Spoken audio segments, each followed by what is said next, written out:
첫 번째 피를 보겠어요. 피. 피. 자, 구약의 이스라엘 백성이 하나님께 제사를 드릴 때에는 살아있는 제물, 즉 소나 양, 염소의 목숨을 취해야만 했어요.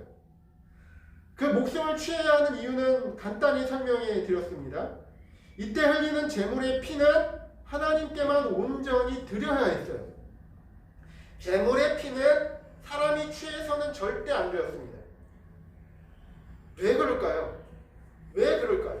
굳이 그토록 잔인하게 보이는 방법을 통해서만 겨우 하나님께 나아가는 길이 허락될 수 있었던 것일까요? 그 이유는요, 하나님께 드리는 제사의 유일한 목적은 지극히 거룩하신 하나님과 죄에 물든 인간이 한자리에서 만나 화목하게 되는 거였어요. 거룩하신 하나님과 죄인이 화목하게 되는 게 가능한가요? 가능하지 않아요. 근데 이것을 가능하게 하는 길을 하나님이 그 방식을 사람에게 가르쳐 주셨던 겁니다. 사람이 자신의 죄에 관한 문제를 해결하지 않고는 하나님께 절대 나아갈 수 없었습니다. 죄를 가지고는 하나님께 나아가다가는 죽임을 당할 수밖에 없었기 때문에 그렇습니다.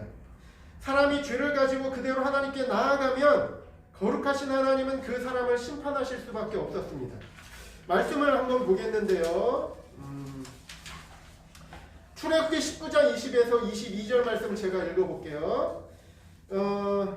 제가 읽고 설명을 하겠습니다. 여호와께서 시내산 곧 그 산꼭대기에 강림하시고 그리로 모세를 부르시니 모세가 올라가며 여호와께서 모세에게 이르시되 내려가서 백성을 신칙하라. 신칙하라는 말은 뭐냐면 단단히 가르쳐서 일러서 지키게 하라 이런 말이에요.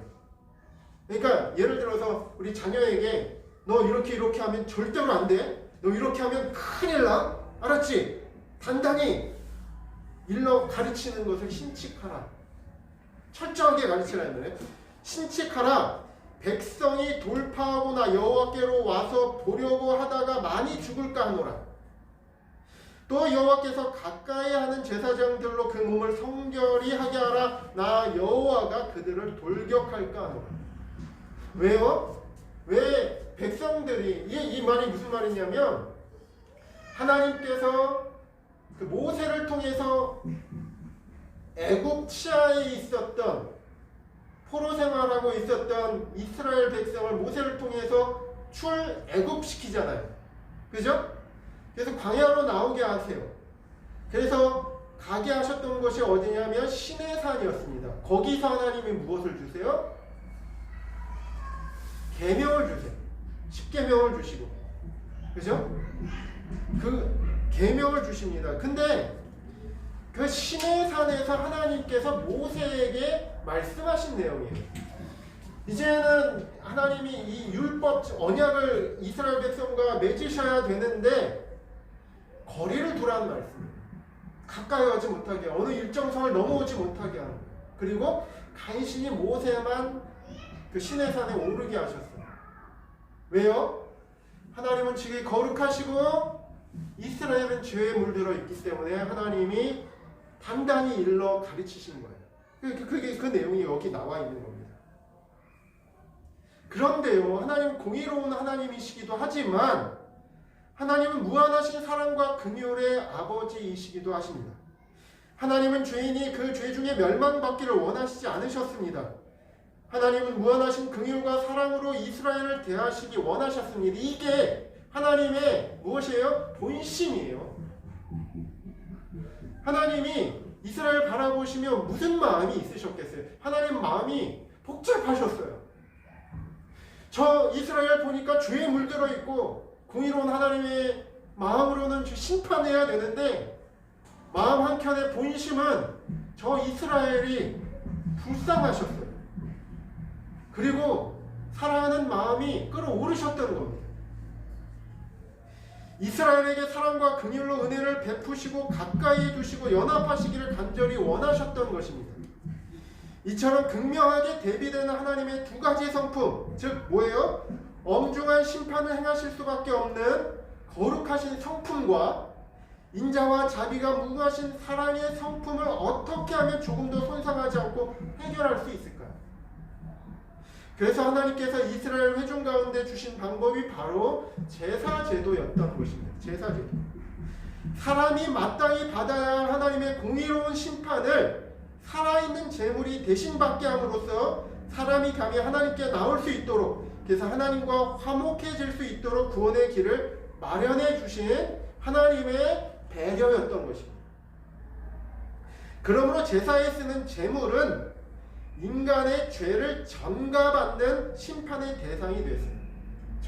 전가가 뭐예요? 전가. 우리 전가라는 말 쓸 때 있죠. 너 나한테 책임 전가하지 마. 너가 책임이 있는데 책임 없는 나에게 덮어 씌우지 말라는 거죠. 그러니까 전가 뭐냐면 전자가 뭐냐면 굴을 전이에요. 굴러. 우리 복이 굴러 들어오네 이러잖아요.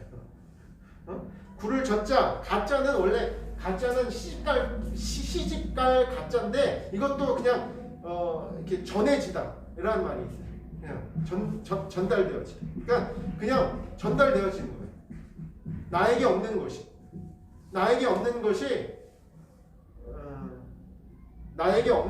그냥 덮어 씌워지는 것을 말해요. 생각해 보세요. 그 재물 보면 흠없는 어린 양, 소, 양, 염소. 뭔 죄예요? 죄라고는 뭐가 있어요? 풀 뜯어먹은 죄밖에 없어요. 그 죄를 근데 나의 죄를 그 재물에게 덮어 씌운 겁니다. 하나님이 주신 방식이에요. 왜요? 하나님이 저 재물을 심판할지언정 사람을 심판하기 싫으셨다는 거예요. 그러나 공의로운 하나님의 성품으로는 심판해야 돼요. 하나님이 주신 방법이었다는 거예요. 재물의 목숨을 취할 때 흘리는 피는요, 인간이 범한 죄에 대한 하나님의 공의로우신 분노를 대신 받는 속전의 역할을 감당했어요. 속전. 우리 속전이 뭔지 가르쳐 드렸습니다. 속전, 속할 속자, 돈 전자. 여기 돈이라기보다는 가치를 말합니다. 속하는 가치예요. 속하다는 말은 뭐예요? 속하다는 말은 값을 지불해준다라는 말이에요. 속하다. 값을 대신 지불해준다 이런 말이에요. 속하다. 값을 대신 지불해준다.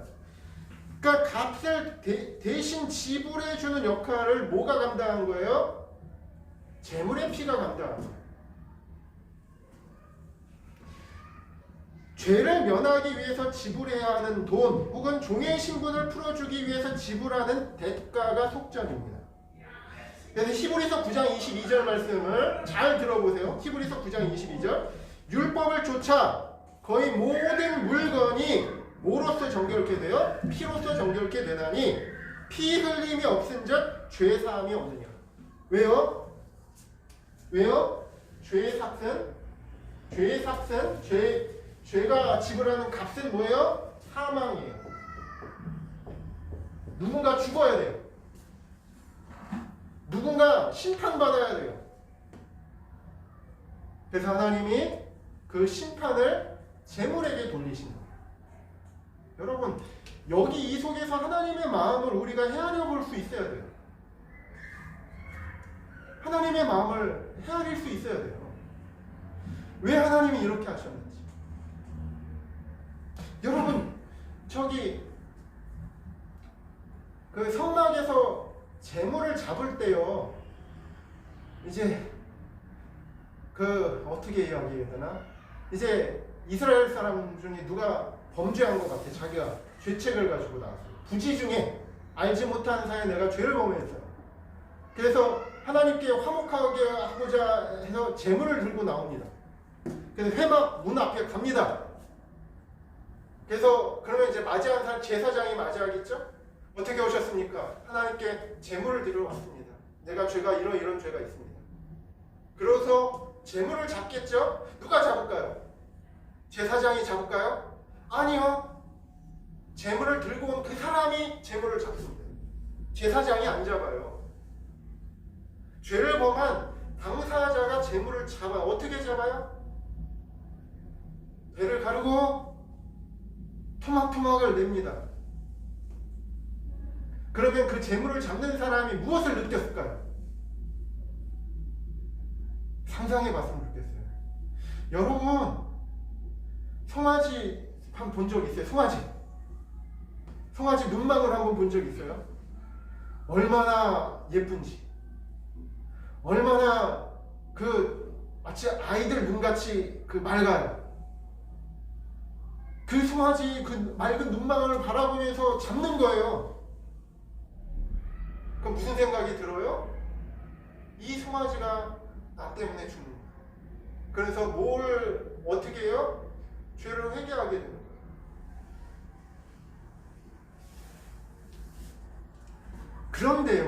그런데 율법의 제사를 통해서는 사람의 양심과 영혼을 영원히 의롭게 할 수는 없었습니다. 처음에 잡을 때는 이렇게 그런 마음이 들겠지만 영원할 수는 없다는 거죠.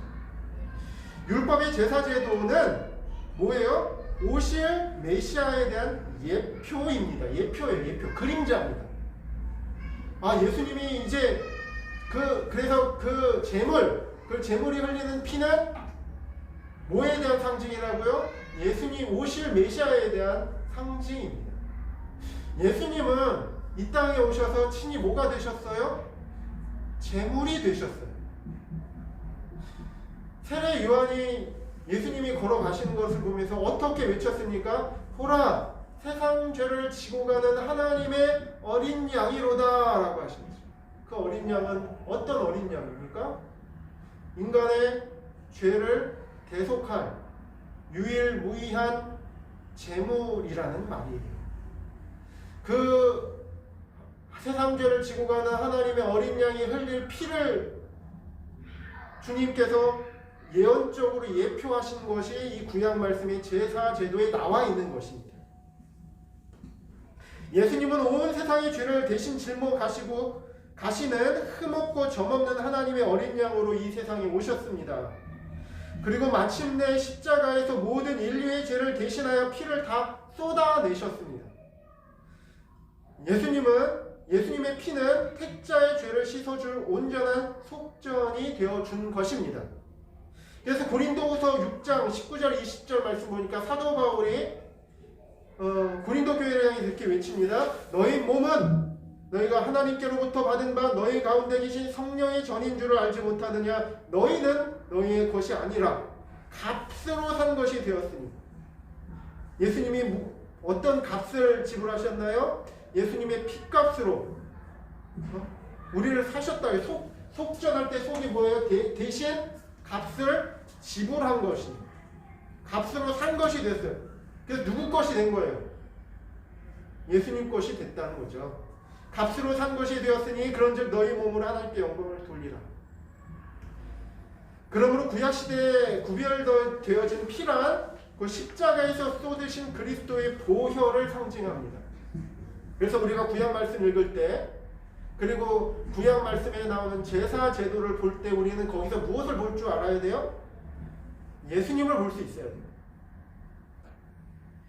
그래서 하나님께서 피를 거룩한 성물로 구별해 두신 것입니다. 우리는 우리를 위하여 모든 속전을 다 지불해 주신 그리스도의 보혈을 마음을 다하여 믿어야 합니다. 이 믿음이 있어야 사탄의 정죄를 손쉽게 이길 수 있습니다. 예수님의 보혈은 여러분의 죄를 씻기에 충분한 가치가 있는 속전이 되어 주실 수 있습니다. 여러분 예수님이 하나님이신 증거 중에 하나도 이겁니다. 죄값이 얼마 정도 될까요? 죄값이 어느 정도 될까요? 아담과 하와가 선악과를 한번 입에 딱 물었어요. 그래서 영원히 하나님과 단절된 죽음을 맛봤습니다. 이 죄의 값을 메울 수 있는 게 뭐예요? 어떤 위대한 재물이라도 사실은 그 죄값을 속할 수는 없어요. 그러나 그 한 사람의 죄값이면 돼요. 사실은 그래요. 그런데 온 인류의 죄값은 얼마나 하겠어요?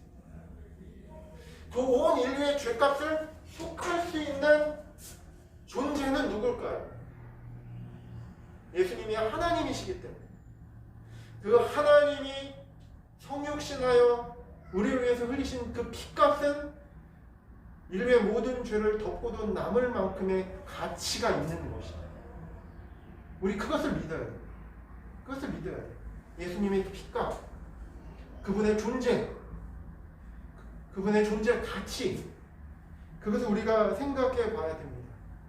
그 보혈의 가치를 우리가 믿어야 됩니다. 우리가 우리의 모든 죄를 회개할 때 하나님께 나아갈 담력을 그리스도의 보혈에서 찾을 수 있어요. 우리는 예수님의 그 보혈의 피값을 믿고 철저히 회개하면 하나님은 나의 죄도, 나의 진홍 같은 죄도 다 용서해 주실 수 있으시다는 것입니다. 주님의 보혈을 믿는 믿음은 우리의 죽은 양심을 살리고 죄의 굴레에서 벗어나 승리하게 하는 비결입니다. 하나님이 구약시대 때 성별한 세 가지 중에 하나 피, 그 피의 의미, 그것을 우리가 되새김질을 했으면 좋겠습니다. 저는 이게 너무 중요한 것 같아요. 우리의 믿음의 근거, 우리의 믿음의 내용은 무엇이어야만 하는가? 그죠? 신의도 마찬가지입니다. 우리의 믿음도 마찬가지예요. 우리 기독교 이렇게 보면, 이렇게 교회 가다 보면 어떤 교인들이 당신 믿어? 나 믿어. 오케이. 이 사람들이 말하는 목적어가 없어요. 믿어? 믿어. 오케이. 뭐가 오케이예요? 목적어가 뭐예요? 우리의 뭐를 믿는다는 거예요. 믿음의 목적어는 뭡니까? 우리의 믿음의 목적어는 뭐냐고요? 경제. 경제를 참 좋아해요. 경제. 믿음 있으세요? 네. 뭘 믿는다는 거예요? 그러면 대답이 나와요. 예수님의 보혈을 믿습니다. 그분은 하나님이시고 나를 위해서 인간이 되어주셔서 인간 대표자로 나를 위해서 하나님의 공의로운 죄의 형벌을 당하셨습니다. 나는 그를 인해서 내가 주의 빛을 보았고 하나님의 은혜를 보았습니다. 그 보혈의 가치는 나를 구원하시기에 충분케 하실 수 있으십니다. 믿느냐 안 믿느냐? 그럼 무엇을 믿느냐? 우리의 믿음의 목적, 그것을 잘 생각해 보셨으면 좋겠습니다. 매번 끝날 때마다 너무 아쉬운데 여기에서 강의를 마치도록 하겠습니다.